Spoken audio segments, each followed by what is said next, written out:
Welcome. Our country is suffering. Americans are dying in unprecedented numbers from the COVID-19 pandemic. We are suffering from institutionalized inequality and racism. Certain politicians have been gleefully goading on racist movements targeting America's minorities. The Chinese American community has decided to combat this hate with love, and everyone loves Chinese food. Over the past month, the Food of Love program has coordinated the donation of tens of thousands of free meals all over this country. 50 states, 100 cities, one people united. 50 states, 100 cities, one nation, one community. We are Chinese Americans. When our community suffers, we suffer. When our neighbors suffer, we suffer. Like our fellow Americans, we help each other. We care about each other. We provide aid and assistance to many. We organize fundraisers, donate medical equipment, deliver food to first responders and people in need. Like our fellow Americans, we build and rebuild our nation, even though we face incidents of discrimination. We never lose hope. We are resilient, and we show our American spirit and strength through actions. 151 years ago, our forefathers laid the last rail for the Transcontinental Railroad. They helped make us mobile, connecting our people and our country.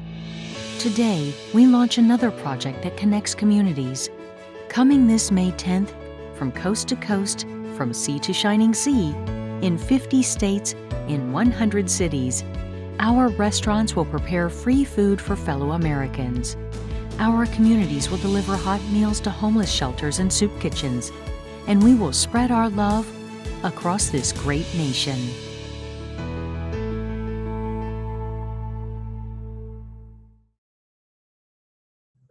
Welcome everyone to this showcase of our Food of Love program. And thank you for coming and joining us on such a Sunday afternoon.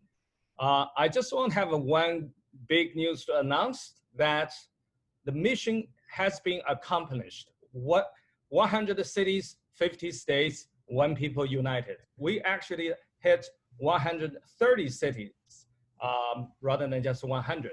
This is an amazing job done by every Chinese community across the country. We have over 100 teams and over 100 restaurants have joined this Food of Love program across the country. And we set that goal, we got it. This is unbelievable. And we will do this Food of Love program in the future, every year, as we have intended to do. This event will bring all Americans closer together. I want to thank very much our amazing teams, the support of UCA board and our executive teams, and all of those who are here today, who has made several weeks sacrifice and hard work up until the last minute. It's just amazing teamwork. And most of all, thank all of those in all 50 states and over 130 cities, our teams on the ground everywhere. Thank you. And now we would like to introduce our partner for this effort, the Salvation Army representative, Ms. Esther Xu. I am Captain Esther Xu, the Salvation Army officer from Oakland, Chinatown in California. On behalf of the Salvation Army, I want to thank you for the donation. You can see the giant check behind of me. And a lot of people prepare food to our social service to serve our community and the country during the COVID-19 pandemic. I hope that working together for this Food of Love event is the start of great partnership. And I hope we will continue working together again in the future to serve the people in need. Thank you, and God bless you all. Thank you, Ms. Xu. We've really appreciated your partnership in this effort, and it's been essential to making it happen. So next, I would like to introduce Ms. Lily Chen. She is the UCA Head of the Food of Love Coordination. Thank you, Elise. Good afternoon, everyone. We would like to showcase 13 teams out of close to 200 organizations and restaurants participating in the Food of Love. The first team is from North Carolina, representing Chinese American Friendship Association, CAFA, and also NAACP, Raleigh and Apex chapter. Mr. Gerald McGivens is the chapter president, also is a retired Air Force officer.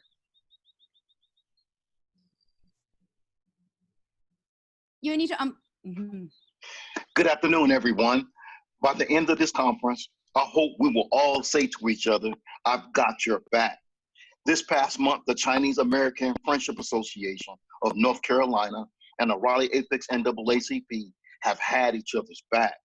Our efforts reminded me of one of our Air Force Special Operations mission I was on. Our Air Force team was on a helicopter with our night vision goggles. I remember looking at my teammates and everyone looked green. You couldn't see who was black, white, red, or yellow. We were all green. What held us together was our American flag that we had on our shoulders. That is what identified us. Right now, our country is going through a very tough time. More than 100,000 Americans have died due to COVID-19, which exposes the historical inequities in the Black community. Senior government officials are targeting Chinese and Latino Americans via immigration policies. People of color in our nation feel targeted. But today, my friends, we might not have an American flag on our shoulders. However, the leaders that are participating in this conference today, that are here with us, we are unified by hope and love. And hopefully by the end of this conference, we will all say to each other, I got your back. thank you so much. Indeed, we need to lift each other up and we need to unify together, and we are stronger together. It has been a great partnership. The video, please.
Thank you so much for the CAFA President Jianping Yang for preparing this video, and many volunteers.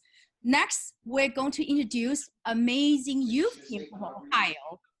Please show the video. I'm Jenny Hu, and it is my honor to introduce the Ohio Food of Love.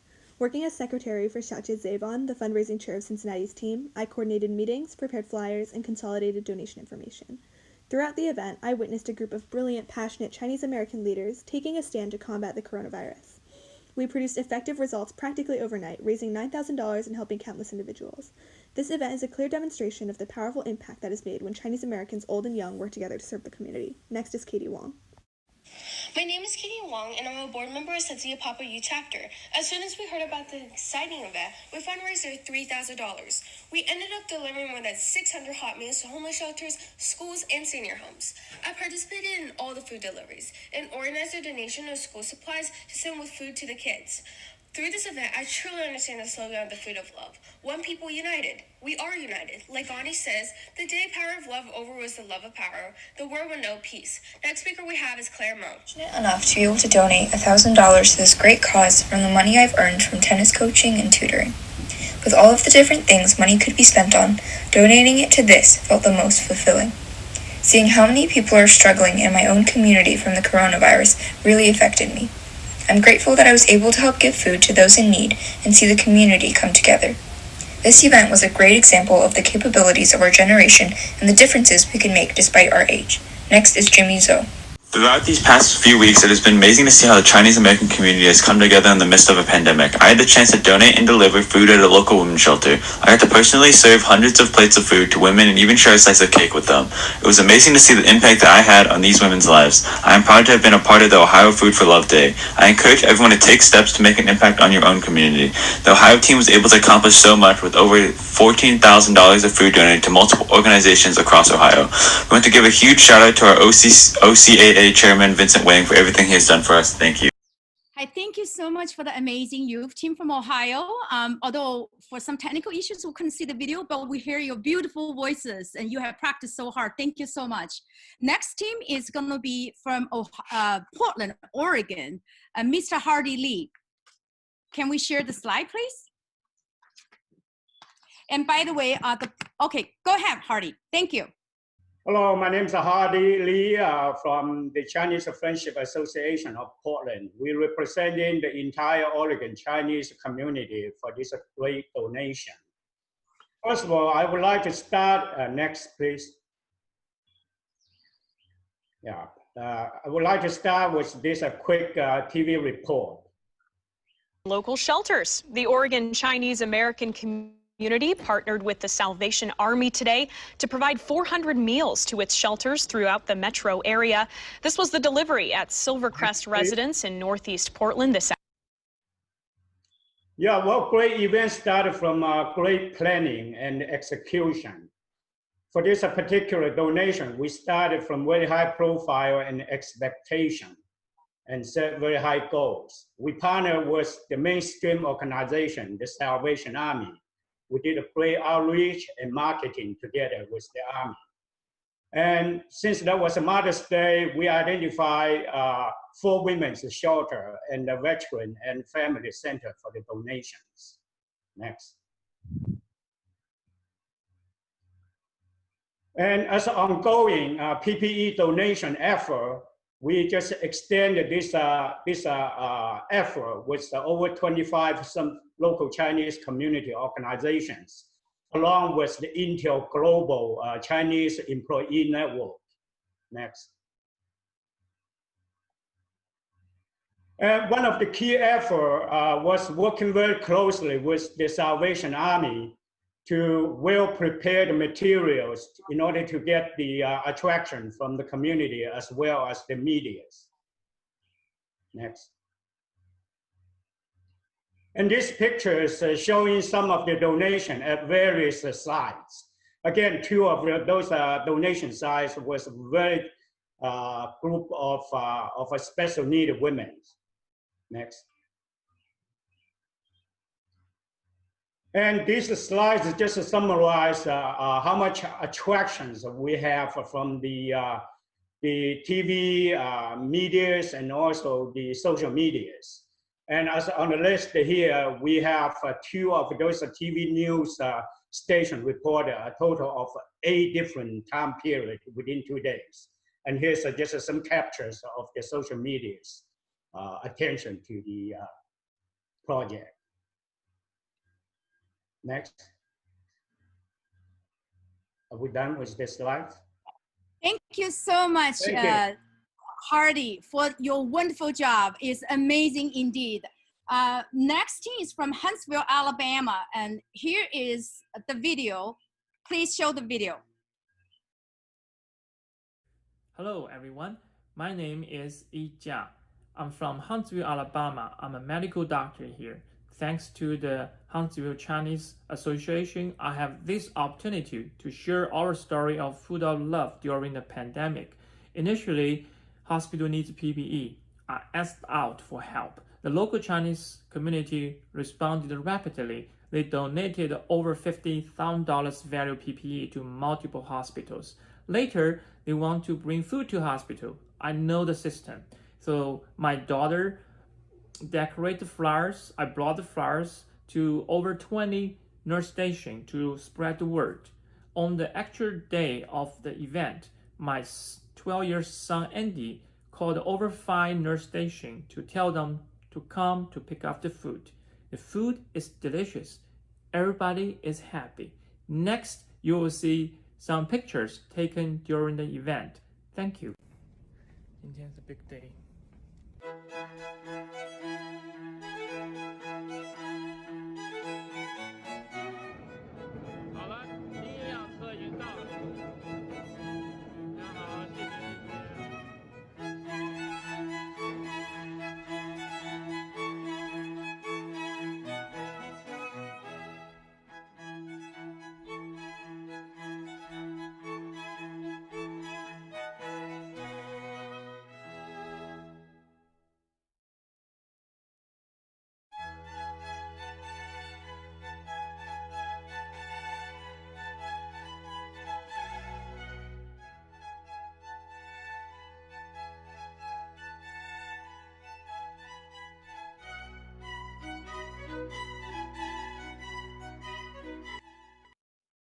Thank you so much. I am really hungry now seeing those shrimps, but I don't know about you. Next group is from San Francisco, California. So let's show their video. Thank you so much.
Thank you so much. It was a wonderful movie produced by Shirley. Thank you so much. And next team is from Albuquerque, New Mexico. I saw the chat box said that we are all American. Indeed, we are all American. Food of love is really conveys of love of our neighbors, love of our country, and love of fellow Americans.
thank you so much, Michael, for producing this video, even though your town only have about 3,000 Chinese Americans, and this is just amazing work. We're gonna introduce a team from Detroit, Michigan. Please play the video. The Michigan Chinese American community has donated thousands of PPE to hospitals and first-line workers from the very beginning of the pandemic. Food of Love is a national initiative. This is another way to salute our first-line workers. Hello, welcome to Dragon Eagle TV. My name is Victoria He, and we are here at Michigan State Fairgrounds, the largest testing site in the U.S. We're here to deliver food to the frontline workers. Hi, I'm Hakeem Berry, Chief Operating Officer for the City of Detroit. And we're so pleased that we've been honored for the donation of food for our hard-working workers here at the State Fairgrounds from the Michigan Chinese American community. And I would love to thank the restaurants that participated. Yan Restaurant in Ypsilanti, Taste of China Restaurant in the city of Farmington Hills, and we wouldn't have been able to do this without Detroit-based GL Media Group and the Dragon Eagle TV. You know, we're in a situation where access to food for our workers in the areas that we have now are limited. So when we have restaurants that come and donate food to us, we can feed these workers so that they don't have to stop work. It's available for them as soon as they're done. I'm here working at the testing site at the State Fairgrounds. I just was able to enjoy my lunch with the lovely food that you all brought today. It was really good. Chinese food is actually one of my favorite foods. This was really thoughtful for you all to bring this out today. Thank you very much on behalf of the Office of the Mayor, on behalf of the City Council. I want to thank you and the Asian American community, and I ask you to continue your prayers for our community, to continue the spirit of giving, because we can never do enough. Thank you. 50 states, 100 cities, one people united. Food of Love! Thank you so much. This next video is produced by U.S.-China Restaurant Alliance, who is our major partner in the Food of Love campaign for this month. And thank you so much, Mr. Tony Hu, who has done tremendous work. We can show the video. Thank you. Hello, everyone. My name is Tony Hu. I'm the president of U.S.-China Restaurant Alliance. On behalf of U.S.-China Restaurant Alliance, I would like to express gratitude to our wonderful partners, such as UCA, and our amazing teams, including more than 80 volunteers and around 100 great restaurants nationwide.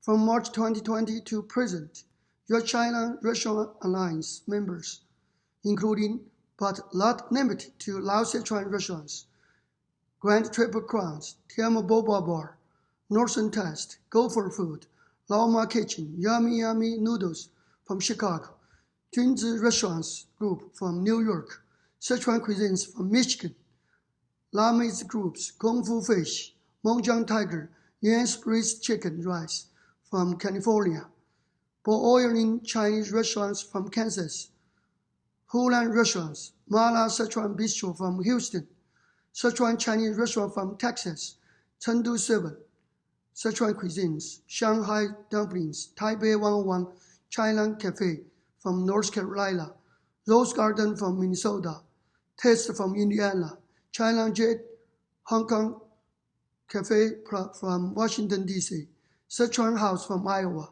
and many other restaurants together donate more than 100,000 meals of love to our fund heroes. During the month of May, more than 10,000 meals alone were donated. I offer our congratulations on the success of Chinese American Food of Love Day 2020, and hope to have the opportunity to celebrate this day of service again next year, and annually each year in the future. Looking forward to seeing everyone next year. Thank you all. Thank you so much, Tony, and all your member restaurants. Next, we're going to introduce a Texas team. And first, we're going to start the video from Dallas and then Houston. Houston's video is done by Helen Shi, who is also the coordinator for the nomination of the showcase teams. And thank you, Helen. And she's with us to back me up in case something happens. Nice to have someone back you up, right, in this time.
The video just showed is from Houston first, and the next is from Dallas.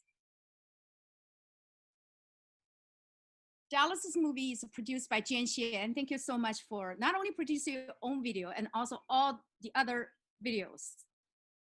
Hi, my name is Samuel Wu, and I'm a junior at St. Mark's School of Texas, or at least I will be soon.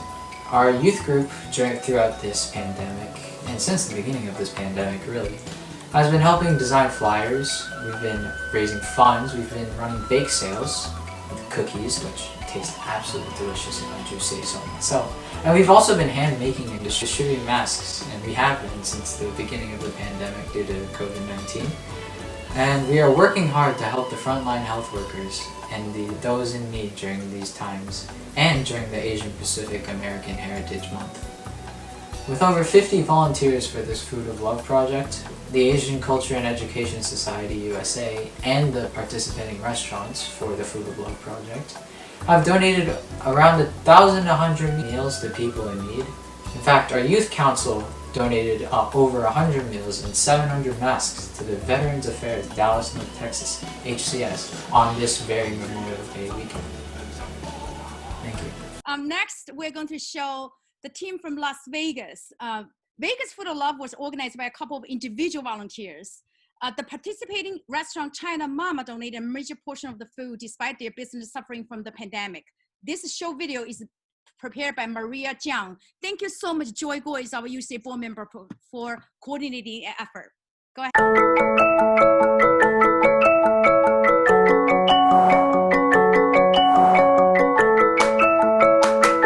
I love the Food of Love name because I really think Chinese food, for me at least, was the food of love.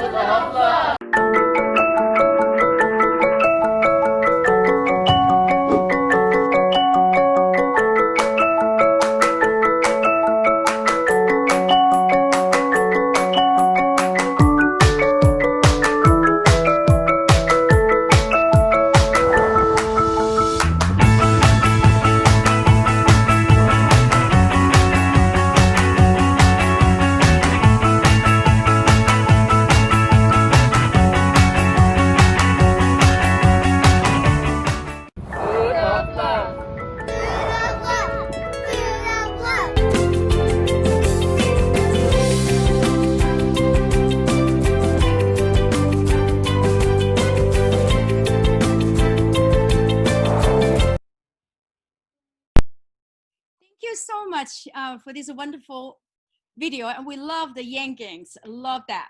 Next team is from Iowa City, and thank you so much, Yanling, Yaling, for producing the video. And Iowa City also is not a very big city. However, they have done some amazing work.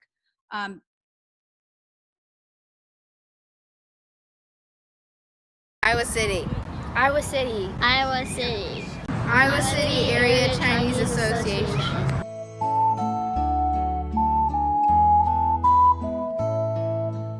The pandemic COVID-19 has influenced many people's lives and how we work.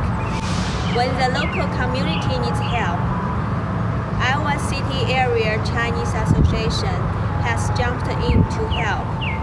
ICACA has received more than $15,000 in contribution, which have been divided and donated to local hospitals and various non-profitable organizations.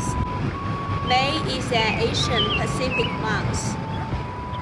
ICACA has also actively participated in the Food of Love Day.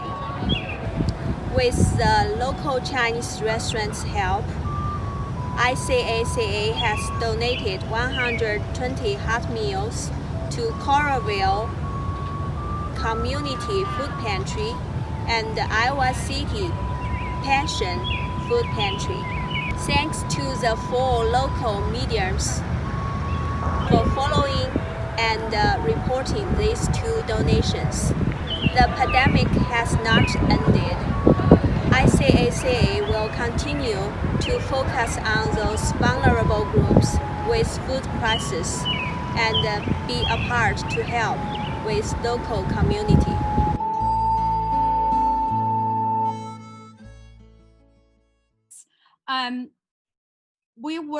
The last presentation teams is from Jacksonville, Florida.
So the last video is from Amy from Minnesota. She made that video, and then I never made it, but I know what it takes. I'm motivated by a mix of emotion. Got my statement, and I'm reading it slow so I can understand it fully. Appreciate my standing, go out of this world and right on time. Oh, never in my life have I seen the sky light up like this. I'm far away from Earth and I wanna know if you exist. Mission control, do you read me? Send me my coordinates, baby. Mission control, am I drifting? Tie me to someone who will love me, yeah, wait. I think I'll last a bit longer, find another reason to breathe. the last video we're going to show is a glimpse of the close to 200 organizations, restaurants. We asked everybody to submit their photos so that we can be placed in this video. And this is a wonderful work done by Monica He and also our PR chair, Chang Fu. And thank you so much for every team. You have been very, very supportive to providing your videos and also the pictures. We have a wonderful team collecting all that as well. Vicky and Xiao Xiao and Jian Xie. It is a great teamwork.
Hi, I'm Darlene Hanley. I'm the President and CEO of St. Lawrence Rehabilitation Center and Morris Hall Long-Term Care Facility.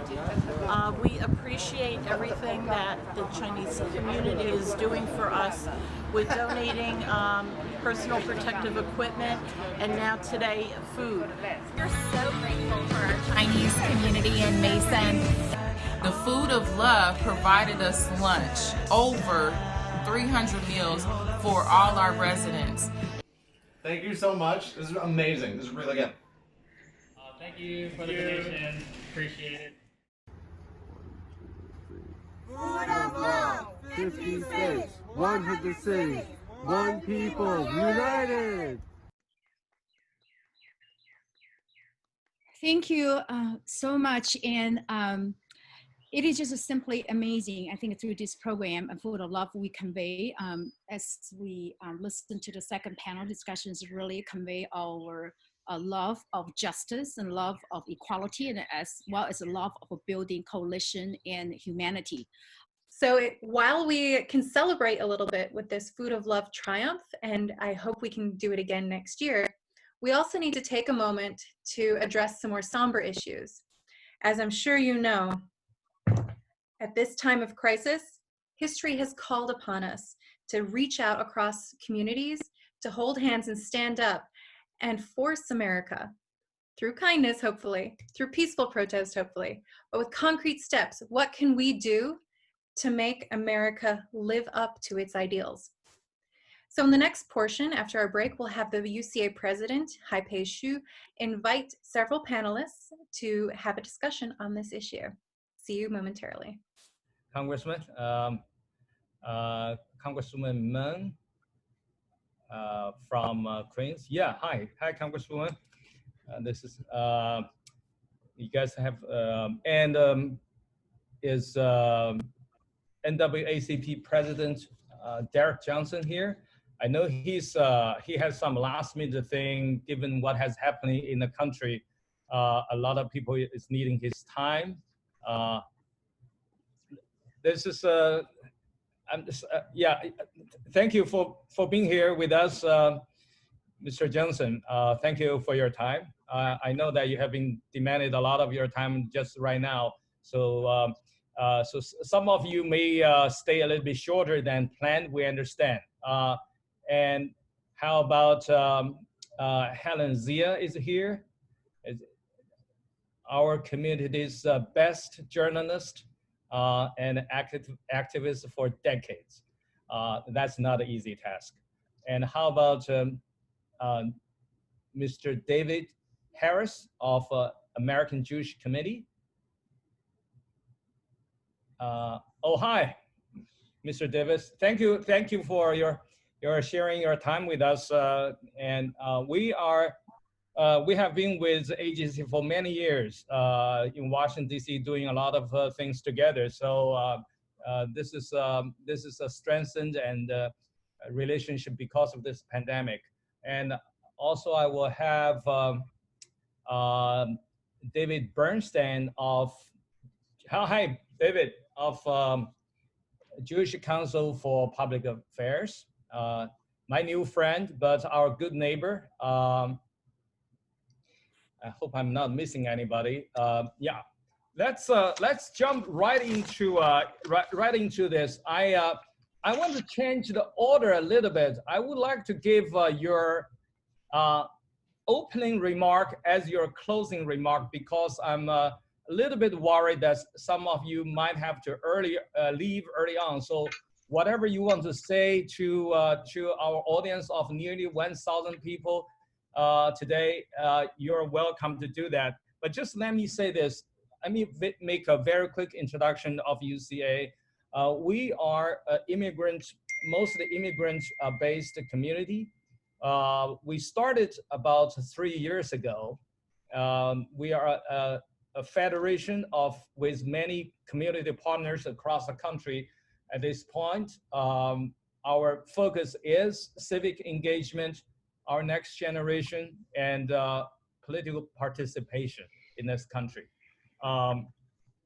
Your being here says a lot for what's going on today. Now, with the pandemic, with most likely a global recession, and with our race relationship this much on the fire, and also with a new Cold War with China, we are here for a purpose. And the reason that the three communities are here is more than just a symbolism of our unity and solidarity. I think we need to search for some real answers and real solutions for all of us. And because all three of us has gone through a lot, we have same historically same issues, very either it's a civil rights issues or our political situations, or it is economics or international relations on so many fronts.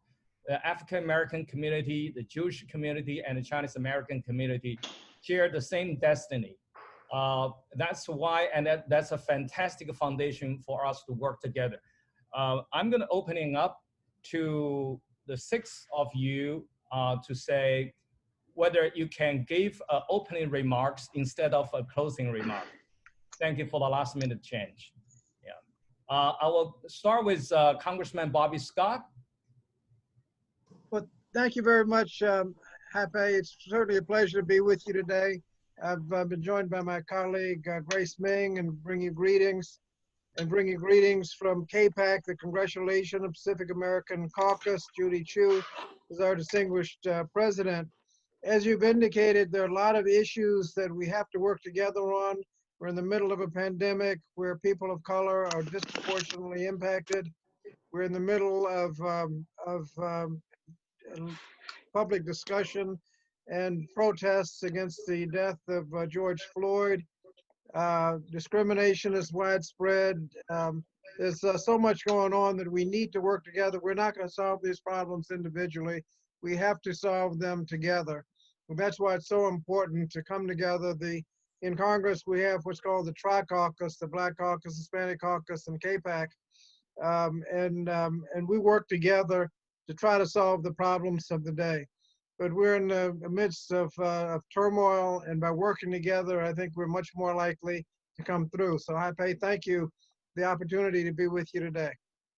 Thank you, Congressman. Thank you so much. And by the way, for those who don't know, that Congressman Bobby Scott is also part Chinese, Asian, right? Now, my grandfather's Filipino. Filipinos, yes, yes.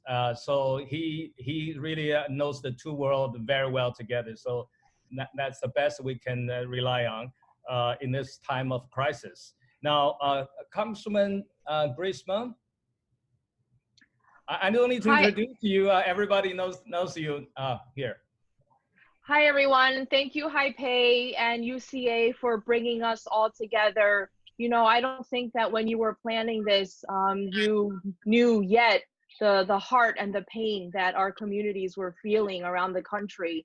But how timely is this for us to all be together? It's always good to be on with my colleague, Bobby Scott, and I thank him for his leadership, not just on these issues, but literally in Congress. He's one of our special chairmen of our committees.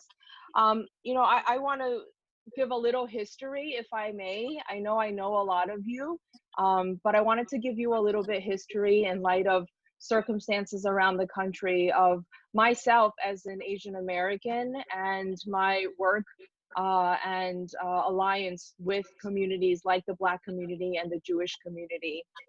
You know, when I first got elected to the New York State legislature, I was the only Asian American legislator, and I couldn't even form my own caucus. And so when I got there, the Black, Puerto Rican, and Hispanic caucus welcomed me as one of their members, and we became a sort of tri-caucus of our own. And I want to say that during these times, we have seen much discrimination in the past few months for the Asian American community. People have been scared to leave their homes for fear of being harassed or even beat up. But I want to tell you, in Congress, I proposed a resolution to condemn anti-Asian discrimination. And some of the first groups that spoke up publicly for our Asian community, one of them was the NAACP. And while we have our president, Derek Johnson, on with all of us today, I want to tell all of you, and you probably know this, but the NAACP has stood loud and proud in alliance with the Asian community for the past few months. And I want to also thank organizations like AJC. I know David Harris is on the phone. In the early days where parts of Queens were really suffering, we literally had no masks and ventilators in our local hospitals. Areas like Flushing and Elmhurst, people were terrified. And AJC, David Harris called me personally, and they raised a lot of money and donated money to our local Queens hospitals to help our Asian and our minority communities. And I just want everyone to understand that. I know that our country is really suffering right now. We all witnessed the killing of Mr. Floyd on videos all throughout the media. This morning, my family and I went to a local memorial that was set up. And I want to say, as much as I've talked to my Asian community leaders and my own children, my two sons, about discrimination, I cannot fathom the fear that a Black mother of Black sons have when they have to leave the house, knowing what might happen to their sons and their children. And so, Hai-Pei, you know, I love your work all the time, but I want to say that this meeting together today is so timely, and let's think of ways how we can continue to be mutually supportive of each other's communities, whether it's local issues or whether it's fighting for better policies in Congress. I want to say so many times, and I'll close with this. I'm sorry I've gone on so long. I feel like you're my therapist. I just confide in all of you. You know, the times when I've wanted to try to gain other positions to help more people, whether in Congress or in our Democratic National Party, sometimes there aren't enough Asian members and colleagues to help. Our community is the smallest. Our caucus is the smallest. And I want to say that leaders and my colleagues in the Black community, in the Jewish community, have been there with me and many other KPAC members every step of the way. And I want to say that they've been there for us. And now I want to make sure that we are there in solidarity with our other communities. Together, we will be stronger. Our community is strong and has successes because of obstacles that the Black and the Jewish community have faced and achieved. So thank you, Hai-Pei and UCA, for your tremendous work. I knew all that you were doing around the country during this time, but to see the videos was truly amazing. Well, thank you, Congresswoman, for your touching word. I didn't know that you're watching that all the time. It's really something we are very proud of this time. To be honest, we have worked with Jewish community and African-American community, especially NAACP, during our Food of Love program and our PPE donations programs. So this whole pandemic actually brought us closer together. This is the saving grace of that. Next, can we, since we mentioned so much about NAACP, can we have the president and the CEO of NAACP, Derek Johnson? Great. Thank you for inviting me and allow me to have this initial conversation as we build a partnership. Of NAACP, we stand in solidarity with any group that's fighting against discrimination. We understand through our history in this country, we are 111 years old, that the tool of racism has been one of the tools that many have used to divide the nation and to maintain levels of domination and control. And that domination control oftentimes is the control of cheap labor or dominating natural resources or keeping communities separated in order to maintain a status quo. Congressman Bobby Scott is one of our like members and one of the people we go to, particularly as it relates to his chairmanship, chairman of the Education Committee, but most importantly, because of his ability to navigate the conversation on Congress while keeping all communities in his front view mirror. That's really important in this current political climate where much of the racial hatred, xenophobia is germinating from the White House as a way to distract from the incompetence and the anemic approach this federal government has taken to address this global pandemic crisis. The NAACP, we know also well when we are maligned and treated as the other group. And so as we watch the unfolding of the conversation around the global pandemic health crisis, we were not surprised when this president began to target one community, particularly the Chinese Americans who live here, who are citizens here. In many cases, your families have been here longer than his family. We would not stand quietly by to allow any community to be treated in that manner without speaking towards the pains and ills that come with that, because we understand that if you are treated like that today, it's only a matter of time before the attention is focused on us. And we've seen that change already. Since the 11th week that the organization we've been operating from home and teleworking, we have seen the conversation shift from a public health pandemic on how we should address it as a country to the racialization of this public health pandemic from being a Chinese issue, which it never was, as a people's issue, to a Black issue, because we are disproportionately impacted all the way across the board to some of the systemic issues that have impacted African Americans for years, and that is an unjust criminal justice system. Whether it's the case in Georgia or Louisville, Kentucky, the Central Park incident, and the incident that happened in Minneapolis. Injustice, as we look at it, should not exist.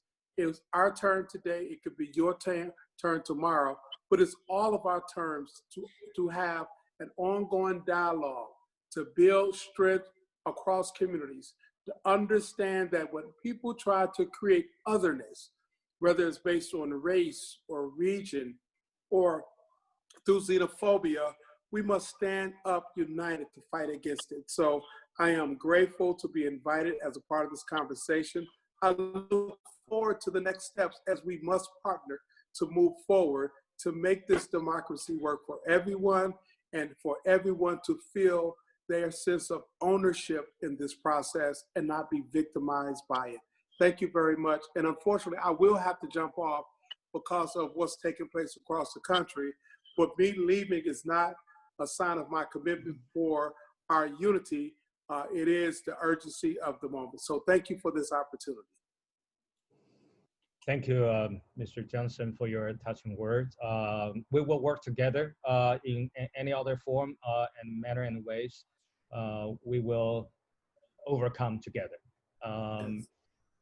Next, we'll have our community, Chinese communities, the journalist, Helen Zia, activist for all her life. Yeah. Well, thank you, Haipei.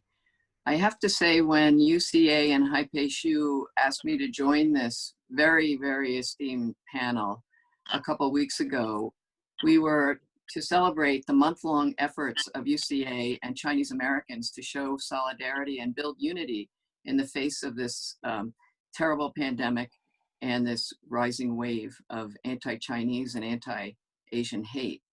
And this comes after today, the place we are in today comes after 5 months of constant reminders to be responsible and to save lives.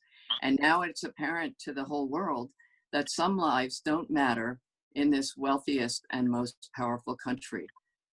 I think on this day, we have to say that all fellow human beings with any heart and compassion must extend their love and support to George Floyd, his family, and to turn our outrage against all of this hate and violence into real and systemic change to stop these acts of police violence and all of the hate violence, including that that our own communities are facing.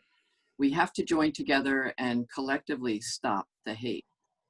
You know, the Food of Love campaign with Chinese Americans and Chinese restaurants, which are almost entirely family-run businesses with the thinnest of margins, they've shown how to reach out to give to those in the most vulnerable communities.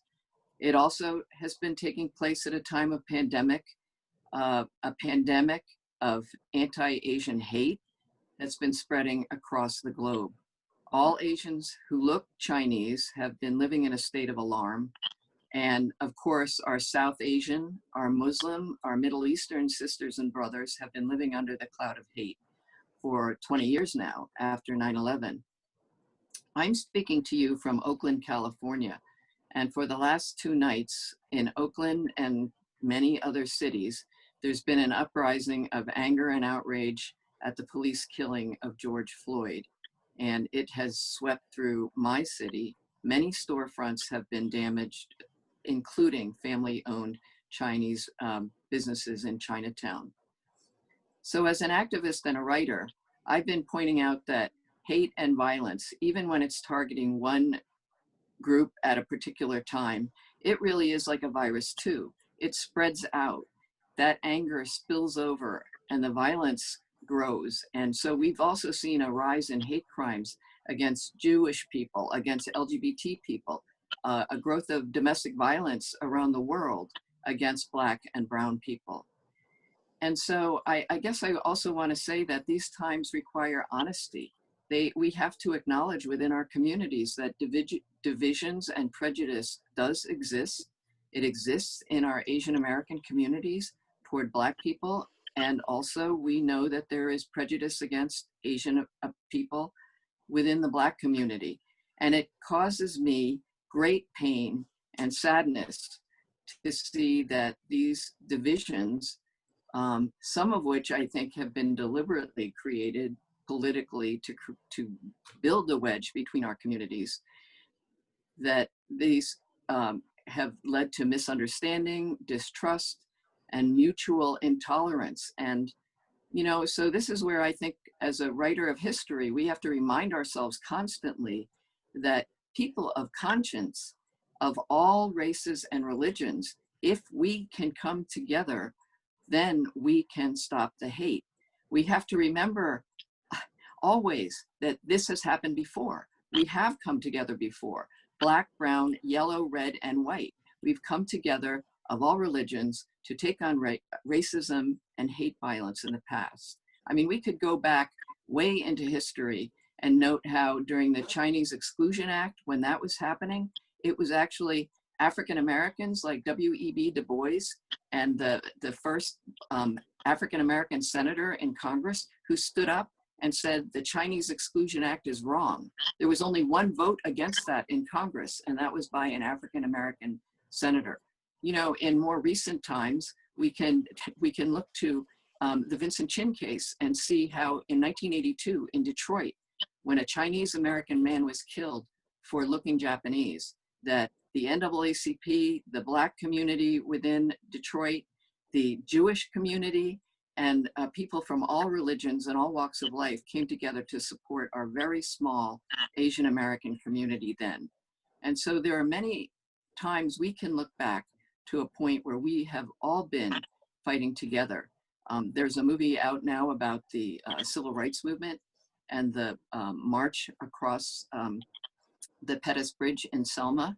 And if you look at the historical pictures, you'll see that the Reverend Dr. Martin Luther King was wearing a lei, and the entire first group were wearing leis. Where did those leis come from? They came from Asian Americans and Pacific Islanders in Hawaii. And unfortunately, the movie that has just come out has taken those leis off.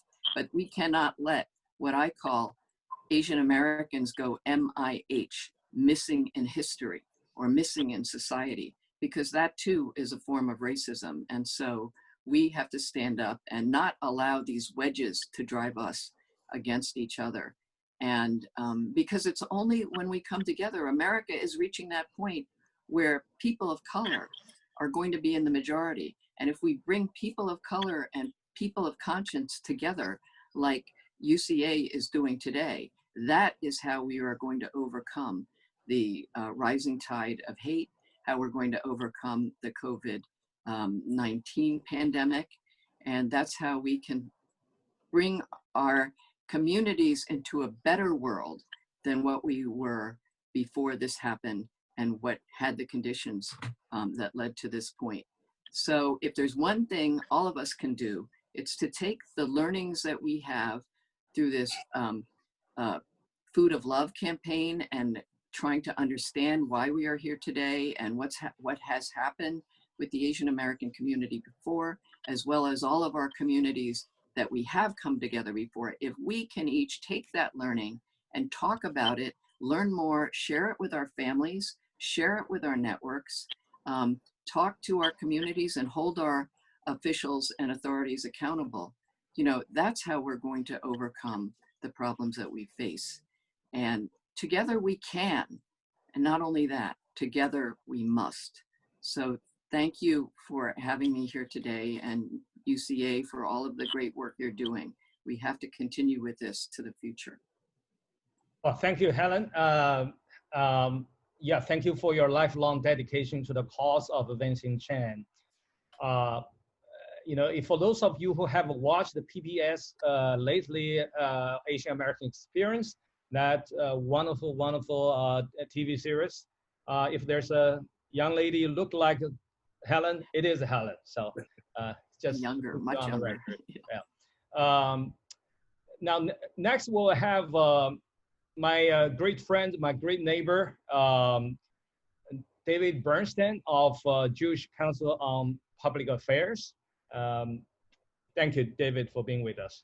Thank you so much, Haipei. It's really wonderful to be here for Food for Love. For me, it's food for the soul to be with my Chinese American friends during these times. And I've really loved getting to know you all. I just want to pause 1 second to express our solidarity as well to the African American community during these times. I know Mr. Johnson had to leave, but we are there for the African American community. We're there to make sure that our system of justice lives up to its own highest ideals. And we've got a lot of work to do. And so we're glad to be able to join forces with the Chinese American community to be an ally with the African American community during these tough times. It has really been a labor of love for us to engage the Chinese American community in the past several months. As many of you know, we sent a letter of solidarity very early on when the tensions were rising and we were seeing those first signs of xenophobia. And the outpouring of appreciation was amazing. So much so that a rabbi friend of mine in Cincinnati, Ohio, went to visit in solidarity with a Chinese restaurant. And the owner of the restaurant came and showed the letter of solidarity. That's how far it had reached in the Chinese American community. And what was amazing is when the Jewish community faced its own time of need, when there were major shortages of PPE in Jewish social service agencies and in Jewish nursing homes, we turned to our friends in the Chinese American community and asked if they had any connections. I think when all is said and done, there were probably more than a dozen donations through us from various Chinese American groups, including UCA, to Jewish social service agencies. Probably more than 100,000 pieces of PPE were donated to Jewish organizations. And one of my finest moments in the past several months was meeting Haipei with our masks on at the Jewish Social Service Agency in Washington as we delivered nearly thousands of surgical masks to Jewish institutions. So you should know that no matter what happens, we are there in solidarity with you. When we see racism against you, when we see xenophobia, we're there for you. When we hear of the stereotypes being used by no matter who, but even the President of the United States, we'll stand with you to make sure that that's no longer the case. We're happy to work with you in any way, and we've already explored so many creative options. One of the great joys for me has been to talk to so many great leaders like Haipei Xu and Yen Marshall, who's on here as well. I think I probably talk to Haipei twice a week on average. That's how close we are, and sometimes it's several times a day. So we are looking forward to continuing this very important relationship to the Jewish community. And I'm just so pleased to be here with our members of Congress, Scott and Meng, and also with my distinguished colleague and mentor, David Harris from the American Jewish Committee. Thank you all for having me, and I look forward to many great times to come and working in close partnership with you on these many challenges that we face. Well, thanks, David. Now, the last one we'll have is our distinguished friend, David Harris of American Jewish Community, which has, again, worked with our community for many years. I have personally worked with their DC office 10 years ago when we pushed together the Congressional Apology Resolution on Chinese Exclusion Act. Thanks again for AJC. Well, thank you. Thank you so much, Haipei. Thank you to UCA for organizing this extraordinarily timely trilateral conversation. Thank you for the initiative, Food of Love. I watched the first half hour of all those impressive reports and videos from across the country. And it's a special pleasure to be here, of course, with such a distinguished panel. I have to tell you that Grace Meng was a bit humble. We did indeed make those donations on behalf of the American Jewish Committee to the Queen's hospitals in the early stages of the pandemic. That's true. What she didn't tell you was we did it publicly in her honor. And we did so because of our esteem for her and the very long-standing friendship that we've had with her and her office on so many issues of concern both to the Asian American and to the Jewish communities.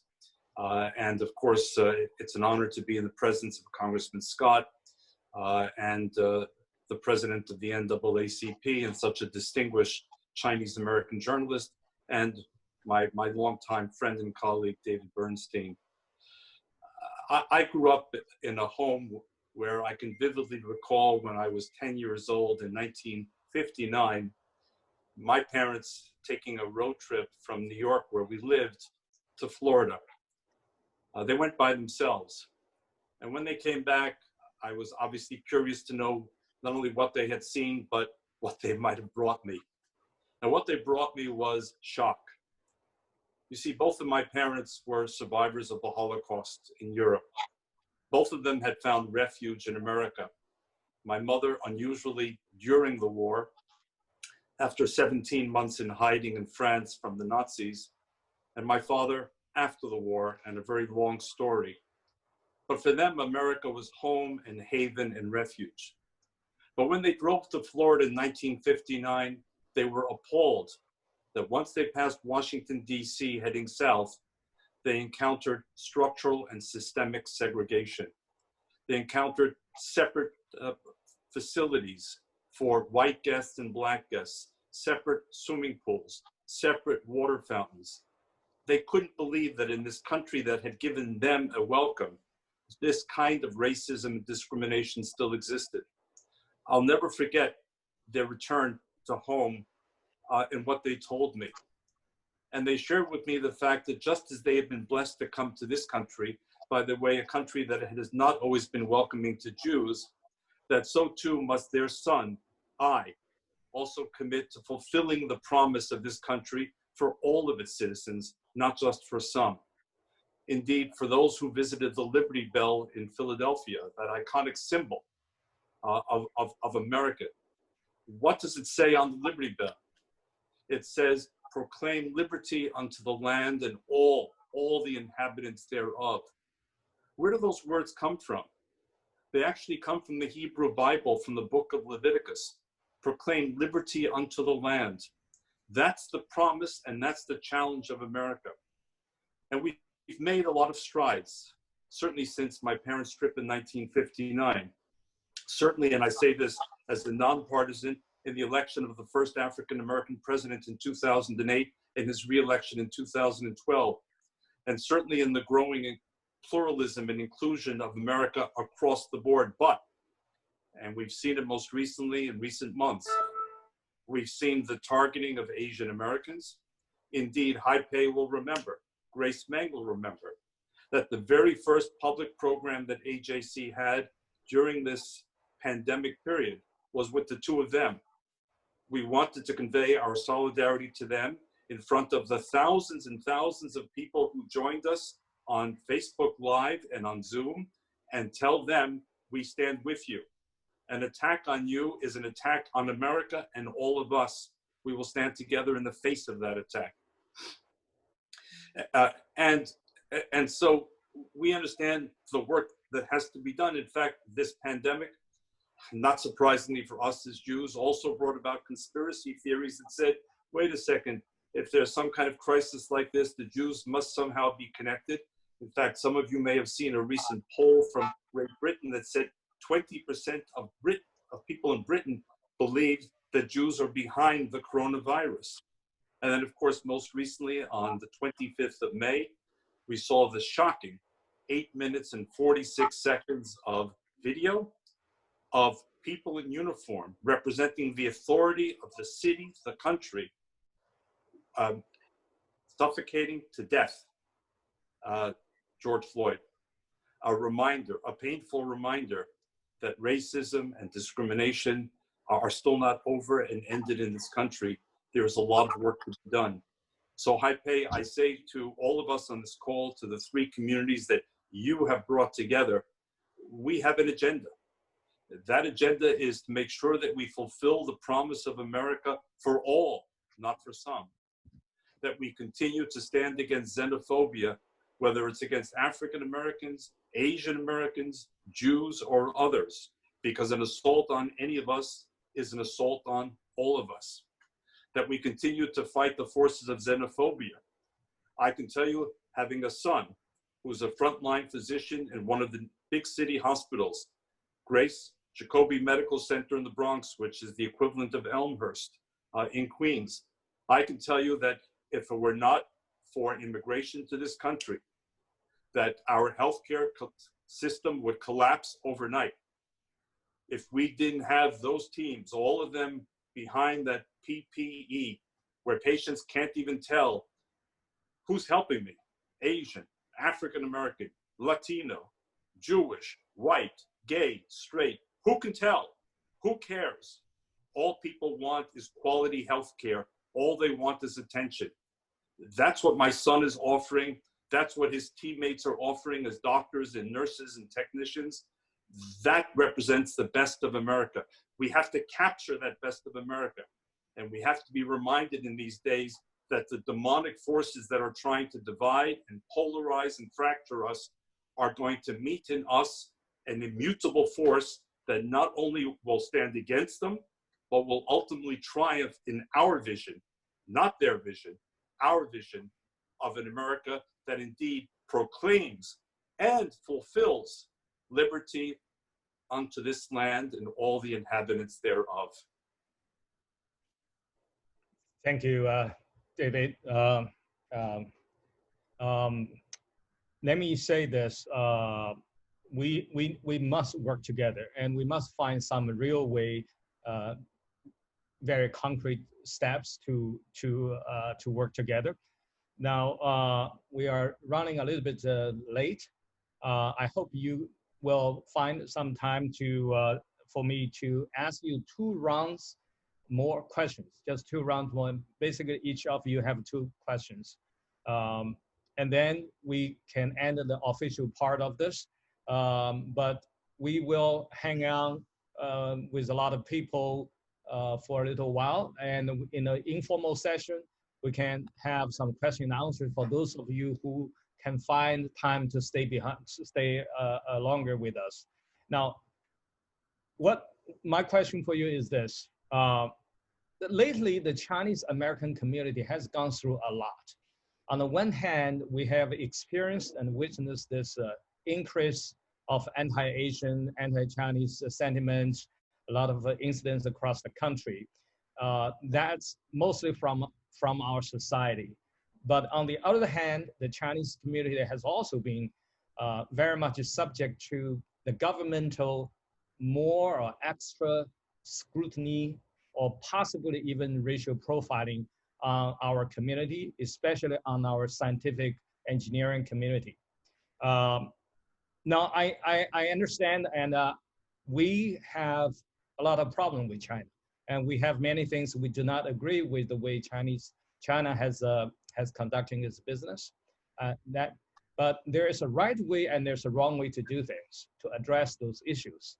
Just recently, Senator Cotton has put out a bill called the Secure Campus Act, which will ban Chinese graduate students to come to United States for STEM study.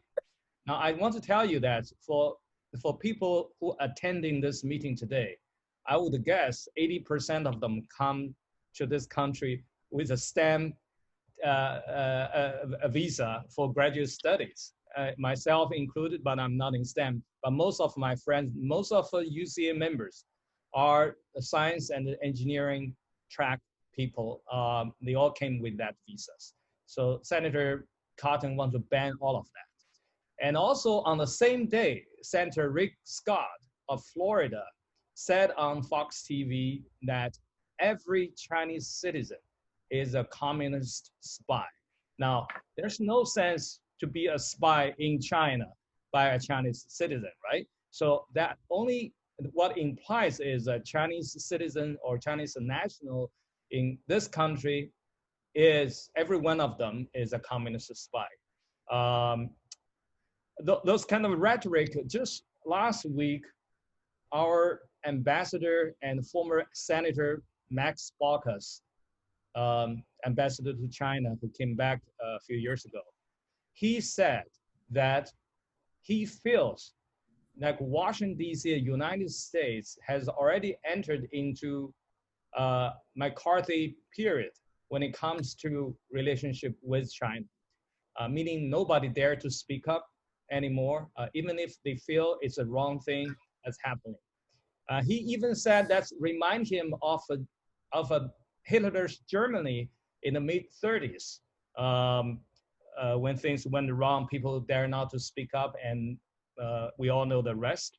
So how can we work together and prevent another McCarthy-like hysteria? You know, I want to have this question for all of you. Thank you. And there's no I don't need to call on any order. Just anybody can jump at that question of mine. What can we do to prevent that? Well, let me start, Haipei, because the question, the way you pose the question is really the answer. When you exclude all Chinese students, when you deal with all, consider all are guilty, when you profile, that's just the definition of discrimination, and we have to fight discrimination everywhere it raises its ugly head. And so that's why it's so important to work with the NAACP, the Jewish organizations, and all the other organizations to make sure that when bigoted ideas like this come up, that they are called out and attacked. And Congressman, I can bet that half of the Chinese in your district came with some kind of STEM degree from China or Asia. Yeah. Well, yeah, but you have people, and you've also got many who have been here for generations, and to say all are guilty is just basic definition of discrimination, and it needs to be called out and attacked. So much.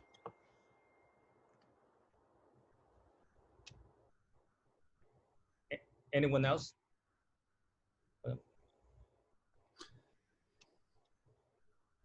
I think somebody wants to speak, but being muted. I think Helen has been muted, or? No, I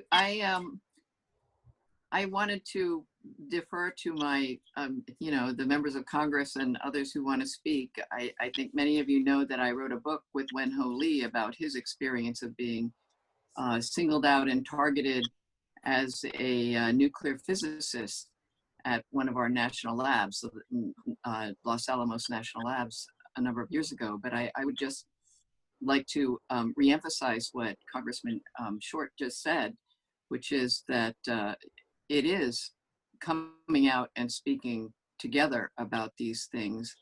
We are at a different time from when Dr. Lee was singled out and put into solitary confinement, arrested, imprisoned for 9 months, and finally released when a federal judge apologized to him, because in a time similar to this, except I would say today is worse, because there's been this buildup of constant anti-China, China bashing that's gone on, and suspicion of anybody in STEM, not just in the national laboratories, but also in private industry or anywhere, to say that we could all be spies for the PRC, that even a waiter in a Chinese restaurant who might overhear something will take that little tidbit and take it to the mother anthill, because we're all ants. We'll take that ant back to the mother anthill, and somehow all of that information will be assembled into some terrible weapon to be used against the United States.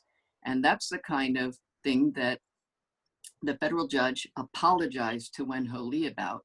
But unfortunately, we are still in a time actually that's accelerating into that, with the bill that you pointed out was just introduced. But unlike that time, our numbers have increased dramatically. Chinese Americans, other Asian Americans, we now have public, elected members of Congress, like, Representative Meng and others, in the Asian caucus and the Tri-Caucus that's working together. So that's a voice. We have a lot of Asian Americans who have run for school board and, mayor and different positions in their state legislatures. So we also have a generation of Asian Americans who have not gone into STEM, but have gone into law, for example, or journalism. So we're in a different position today. And that means we not only have to be more organized and reach out to other communities and be together with other communities, it means we also have to come together ourselves and speak up. We no longer can hide behind this idea that we're the model minority, which was never something we created, but was imposed on us. So the idea of a model minority is you're the good minority that never speaks up. And what that's meant is that a whole generation, I think, of STEM workers have been put in a position of becoming like a modern day coolie, a coolie who works 24/7 and can be depended on to solve every problem that might come up, but never gets rewarded, never gets promoted, never becomes the boss, never gets to become the CEO of a company. And so this is the climate we're in, and we can no longer be in that. There are a lot of politicians who are now saying that China is the strategic enemy of America. During the McCarthy era, China was communism was the strategic enemy. And as China opened up, China became the potential partner. And then it was also became a strategic partner. Then it sort of has been going downhill since then. And I would say that was really starting in the 1990s, being labeled as a strategic competitor. And now China is the strategic enemy. And for all of us, Asian Americans and Chinese Americans in particular, that has a terrible implication. And actually that's one reason we're seeing the rise in this, in the hate, anti-Chinese and anti-Asian hate that's going on. So the only antidote to that is for us to speak up, to tell our stories. It doesn't mean we have to everybody has to carry a picket sign or anything like that. It means that we make our voices known. We register to vote, we vote, we get involved in engagements and in wonderful campaigns like Food for Love and the Food of Love campaign and all of these things, what UCA is trying to do. But we can't just sit back, because this time is, I think, in my lifetime, one of the most critical moments for us to speak up and get involved and to create a world that we feel that we can be part of and we can be equally a voice in America. So that's what it's going to take, I think. Okay, thanks so much. I don't know, is David Harris is still being muted, or I just saw you. I'm here. Okay, you were saying you were being muted, so that was a few. No, I think it may have been the other David Bernstein. David Bernstein. I'm sorry. Yeah, But Hai Pei, since you've given me the floor, I got it wrong. Let me, if I may, just make a couple of comments to your question. Number one, one of the great errors in 20th century American history was President Franklin Roosevelt's executive order with respect to Japanese Americans. I think everyone on this call knows exactly what I'm referring to. And it took until the end of the Reagan era, so roughly 45 years, for a full formal apology from the United States to the Japanese American community. I would like to believe that this country has learned something from that horrendous experience. Secondly, I've had a somewhat analogous experience. In the 1970s and 80s, there were many who wanted to leave the Soviet Union and the Soviet bloc to come to the United States. And I was very much involved in that entire movement. And roughly 1 million refugees arrived from the Soviet Union alone to the United States, mostly Jewish. And there were those who were suspicious of them. Were they all KGB agents? Were they all here to spy on the United States? Well, the fact of the matter was that overwhelmingly they were here to embrace their new country and to remind those of us who were lucky enough to be born here what the blessing of freedom meant. Were there some espionage agents that the KGB put in there? I would not be surprised. But that's the job of our government, to monitor and enforce our borders and our security. I respect that role. But I don't respect the notion that there is a kind of collective assumption of guilt. And it was shown in the Japanese American experience. It was shown in the Soviet experience of those million or more people who came to this country and who've been extremely productive. And again, I think we need to stand up together and remind our nation of what it stands for and of the extraordinarily valuable role that all of the communities we're talking about have played and continue to play.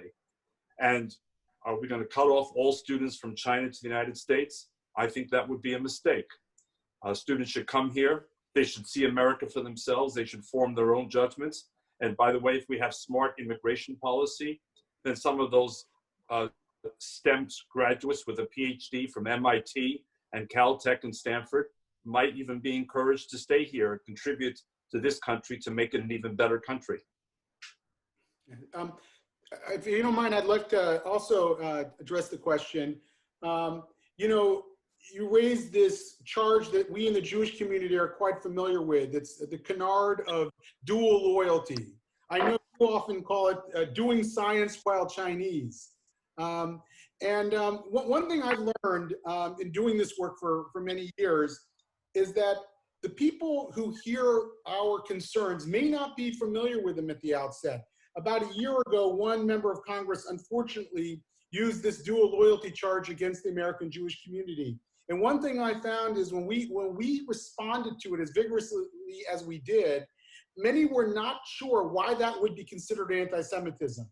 So I would urge us all to spend some time educating the public about why this dual loyalty charge can be so damaging, and make sure that people on both sides of the aisle really understand it.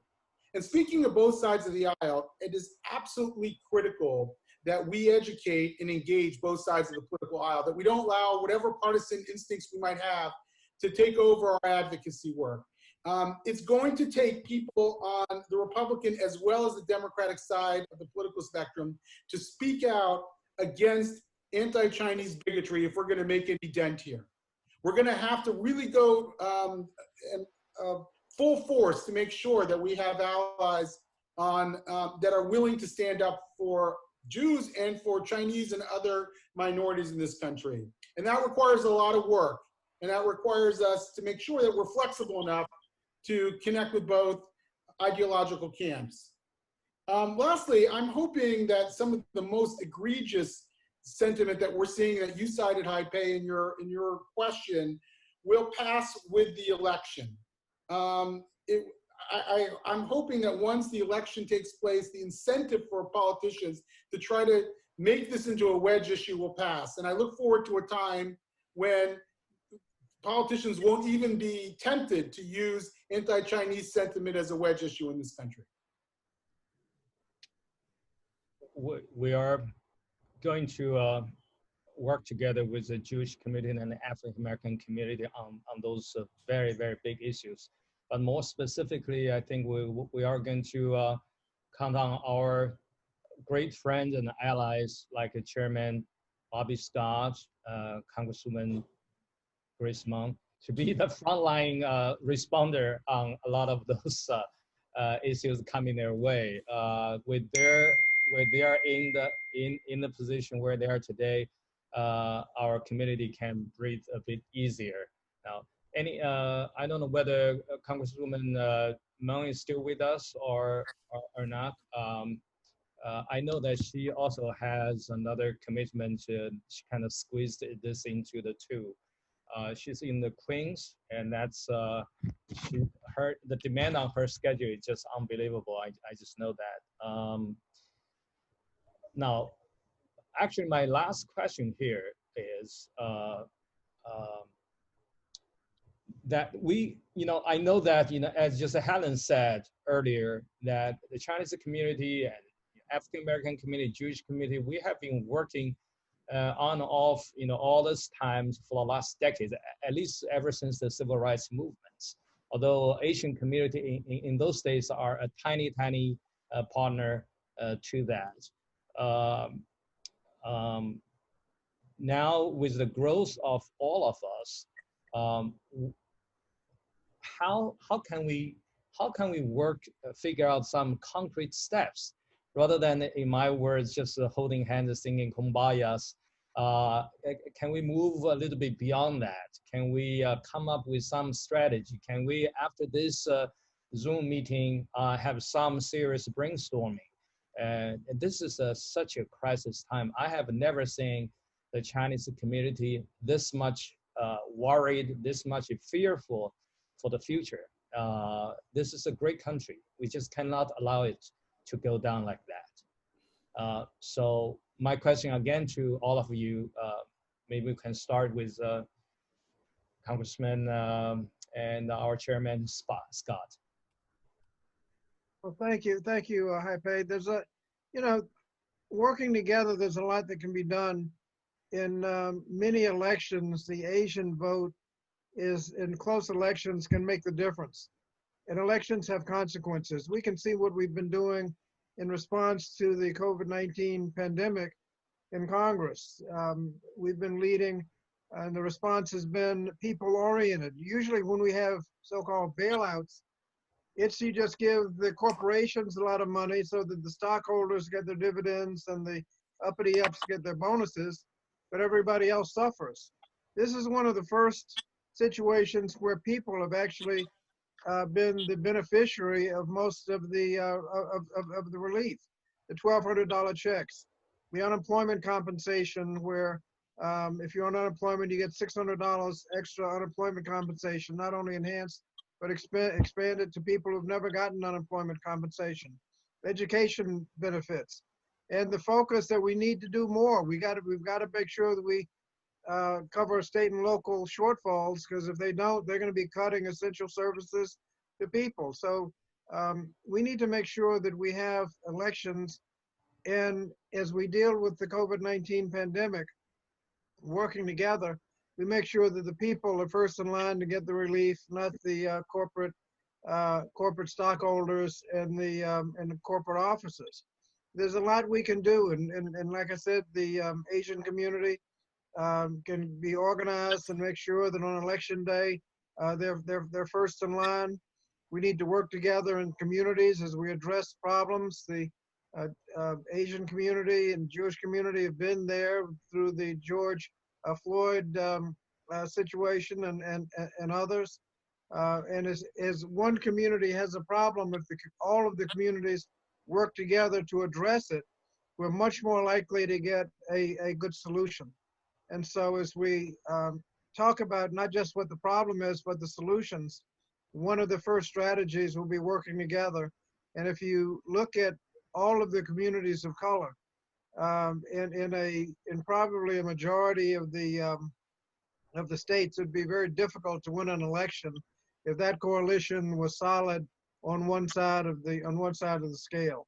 And so as elections have consequences, we need to make sure that the right people get elected, the right policy gets made, and that can happen if we're working together as we're doing today, and as we have worked together in Congress and the Tri-Caucus and others. So Hapei, thank you for all of your leadership, and look forward to working with you in the future. Thanks, Congressman. Thank you. Hi, Pei, may I also try to answer the question? Definitely.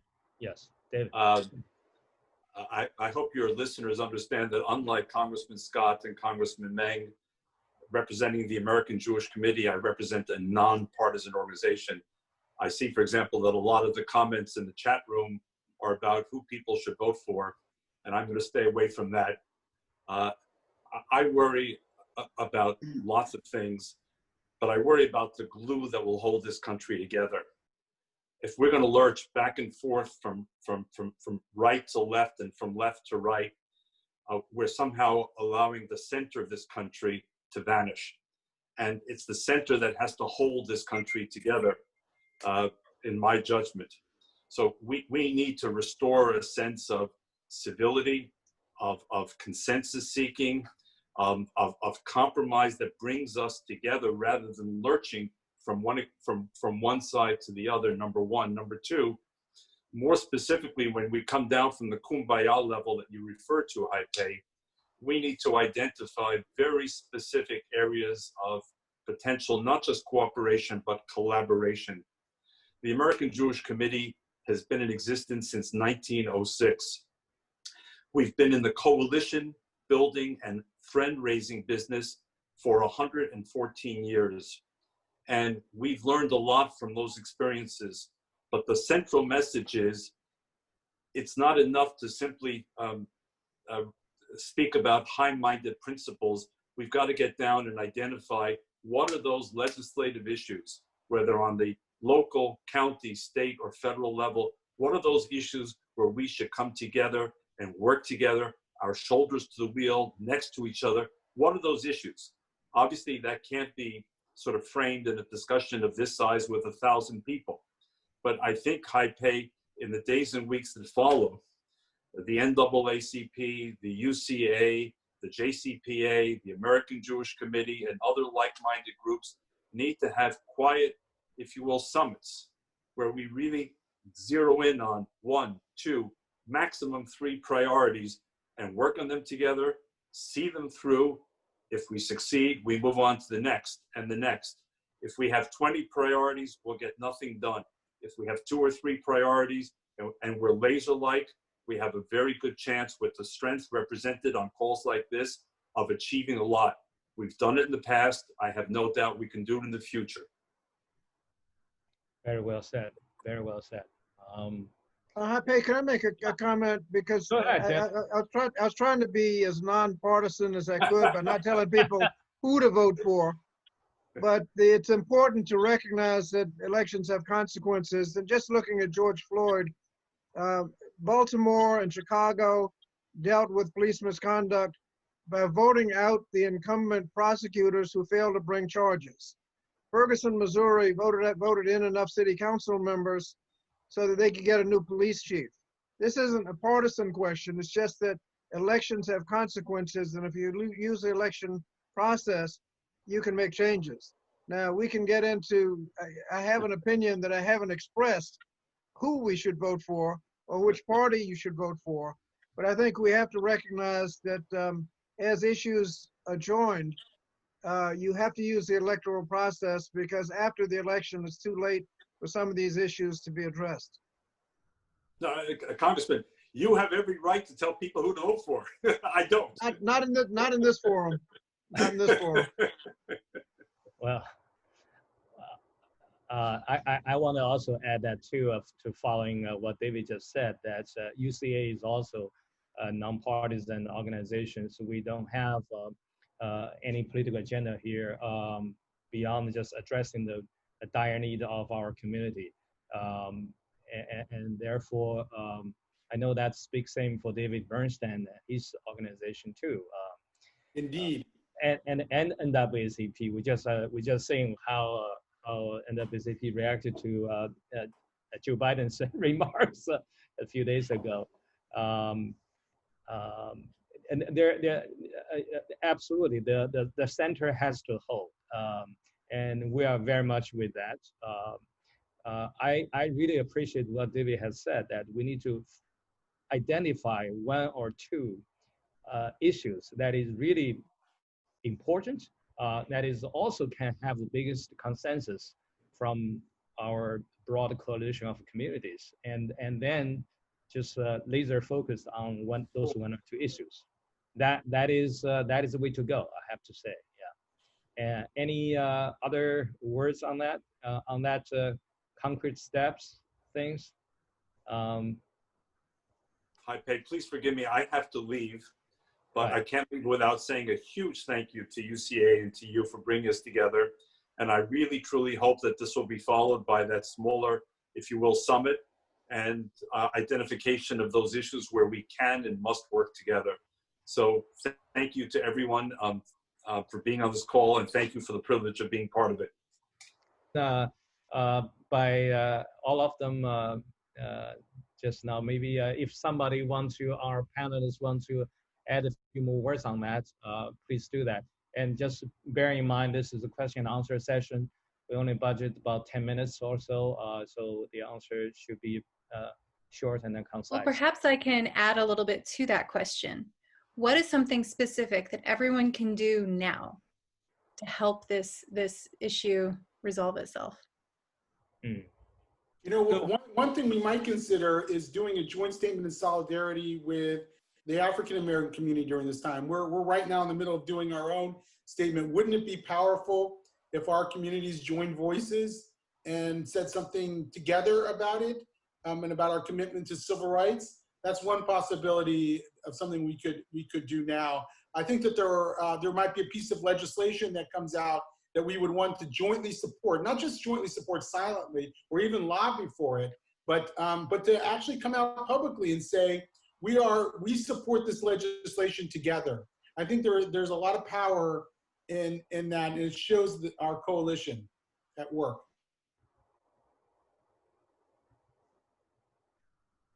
We have a question for, that's a great response, David. I agree that I think being very vocal and public about it could be very beneficial. We have another question for Helen on how the general public video makers and documentary movie producers and authors could move forward to bring the narratives together. Perhaps also, that question's from Julia Wu, but adding an element also right now with all of the people trying to record the protests and the social movement going on, what is the best way to frame this? Well, on the media and how we can have stories told that are, I guess, the way storytellers say it, are intersectional. That it's not the Chinese experience in particular, which there has been a wonderful documentary about, and the Asian American story that just came out on PBS that actually everybody should watch, and is part of our educating ourselves.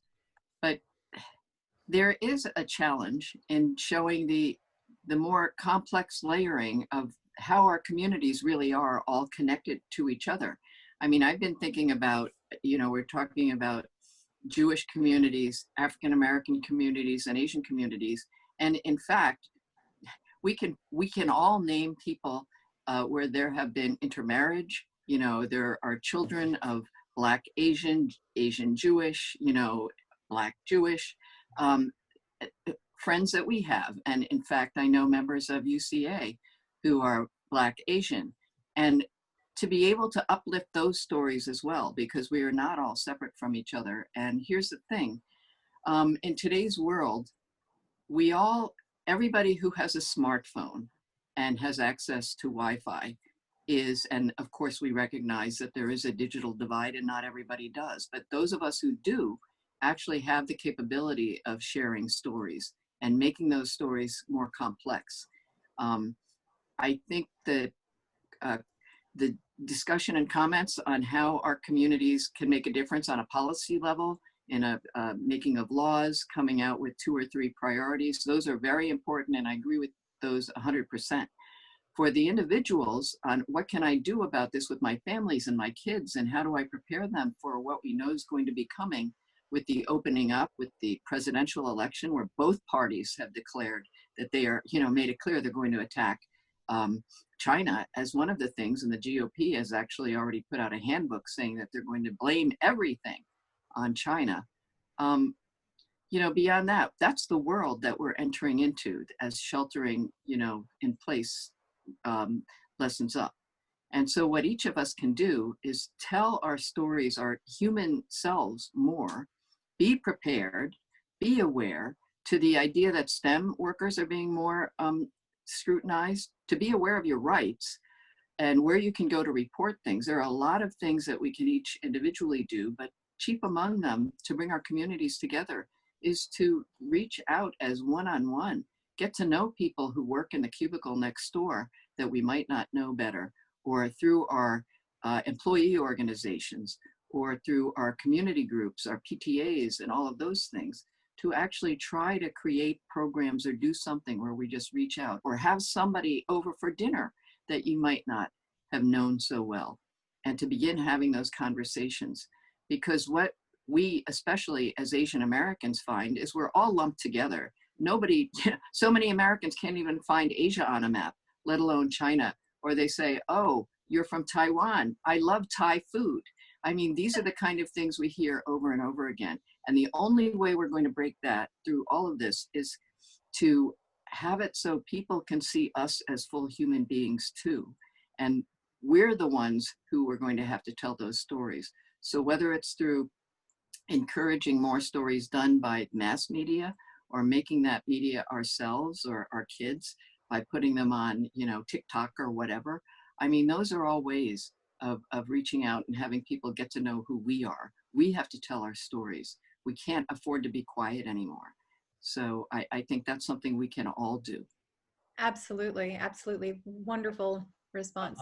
Elisa, I saw an interesting question from Pim Payne from Washington State. The question is, what is the most common issue that the tribe community are facing? That is an interesting question. Any of you, our panelists, want to give a try? What is the most common issue the tribe community are facing? Some of them come before my committee. Healthcare would be one. There's a common interest in healthcare and education, making sure everyone can get a decent education. I think those would be two major issues that we have a great deal of commonality on. Everybody wants to be able to go to college without having to get a mortgage-sized debt that they spend half the rest of their life trying to pay off. Healthcare, you need to be able to afford healthcare, have affordable healthcare. And those are two that the Tri-Caucus works very hard on. And you are the chairman of the Education Committee, and that's right in your chair. About half of healthcare is in the committee. Some is in Ways and Means, some is in Energy and Commerce. So those three committees work together. But the Tri-Caucus is very involved when we talk about access to healthcare. Some of it involves culturally sensitive delivery of healthcare. You want to make sure that the providers know who they're talking to and can provide the best care. So that's one of the issues in healthcare that we have an interest in. Research to make sure that all the groups are part of trials, so that ethnic differences can be discovered in trials for drugs, things like that. But healthcare generally is a real huge issue. Hai-Pei, I would also urge us to think of this locally as well. You know, the famous statement, all politics is local. There are many places where there are very strong Jewish and Chinese communities. I live in Montgomery County, Maryland, as does Hai-Pei, and my kids go to a public school that is both significantly Jewish and significantly Asian American. And I think that there are tremendous opportunities to bring youth together, for example, to do projects, especially when things open up again. and to do local level social action and advocacy work, and maybe set up a framework, an exploratory framework, so that local communities know what they can do together between Jewish, Chinese, and African American and other communities that we may want to bring in. I think that could be very effective as well. You know, that's a very good point, bringing in other communities. We've had requests for the Latino community to join with us. I think getting all of the minorities, as well as allies like myself. I'm white, you know, but I am really proud to be holding hands with my Chinese brothers and sisters here in America to help everyone stand up. And I'm really thankful for all of your responses today. We've sort of run over time a little bit. Nice. So really, really want to thank all of our panelists again, even though some have already left. Yes, Haipei? You mind just quick questions, and I'll ask Helen to close that off with a quick answer. I have this question posed from our former chairman of the board, Stephen Pei, is with us today, and he said, would you please ask Helen to say a few words about the inauguration of a Lily and Vincent Chin award that will be hosted by UCA in Houston in about 2 or 3 weeks. 1 minute. Sure. I'm very grateful that the UCA is also going to recognize advocates who stand up against discrimination and hate of all people. And their first award is going to go to the 2 Good Samaritans, the 2 men in the Sam's Club who saved the lives of the Asian American children, the 2-year-old and the 6-year-old, and the parent who were stabbed at the Sam's Club by somebody who wanted to kill them because of the hate virus. And Stephen Pei, Dr. Pei, approached me about whether this award could be named for Vincent Chin and his mother, Lily, Vincent, who was killed, and his mother, who was so courageous to stand up as the mother of a victim who was in such pain. And so that award that's going to recognize the 2 men who saved the lives of the Burmese American family, not Chinese American, but Burmese American family, saved their lives. They're going to be recognized. And so that award's going to be named the Lily and Vincent Chin Advocate Award. And it's just thank you, UCA, for doing this.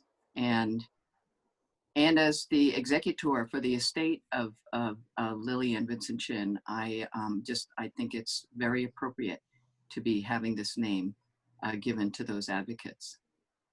All right. Elise, I'm done with everything here. Yeah. Wonderful. So thank you again to our panelists, and thank you again to everyone who's joined us today.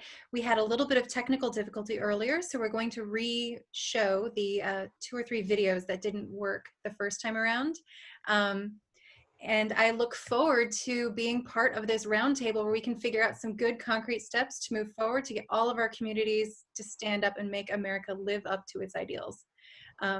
Thank you again. Lily?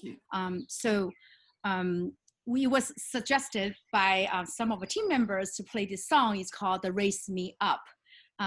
So are we ready to play that song?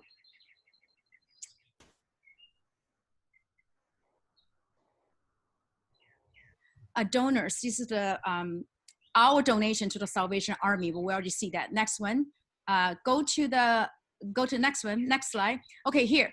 So can you go back to the last one? There we go. So this is our organizing committee, and we cannot thank our wonderful and visionary leader, Haipei, enough.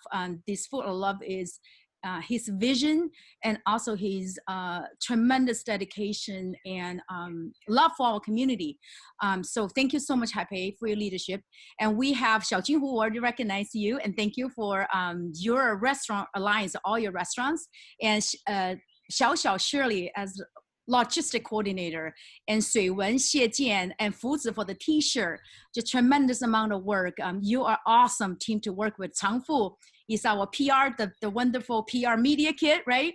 And also Xiao is the behind working with Fuzi the t-shirt, and Mary and Vicky and Monica and Andrea Fox and Jen and Elise Ribbons, our amazing MC and social media coordinator, and Jiang Bo, Mingtao, and Professor Pei, Alice, our youth Instagram account, Emmett, and also Youth Council Leadership Leader. And Dr. Bing, thank you so much for watching the chat box today, and also Guang Ya, and Ying Chao as well, and Helen, also Joey, our communication director, and also in charge of the WeChat blogs and also website, and Vicky, again, your secret weapon, doing everything in between that nobody else can do as well as you do. Our wonderful Yuan Wen from CLUSA, and thank you so much for Sandy. I don't know if you're on the call, and Anthony for loaning out one of your best to us, and thank you so much for the support behind the scene, and Xiaohong for the program, and again for our treasurer. I know Ray Liang, and then I know that I may have missed someone, so if you want to thank anyone, please just thank them in the chat box. I think that they need to hear your appreciation, and this is not easy work. Last night it's 24/7. There's an internal joke running that our team only have 4 to 6 a.m. not covered. So we're asking volunteers to cover those 2-hour shifts. So, all right, thank you so much. And then next slide. And here's, we already say on the chat box, please follow us. And then thank you so much again, all our donors and our partners in the restaurants from the Chinese Alliance, U.S.-China Restaurant Alliance.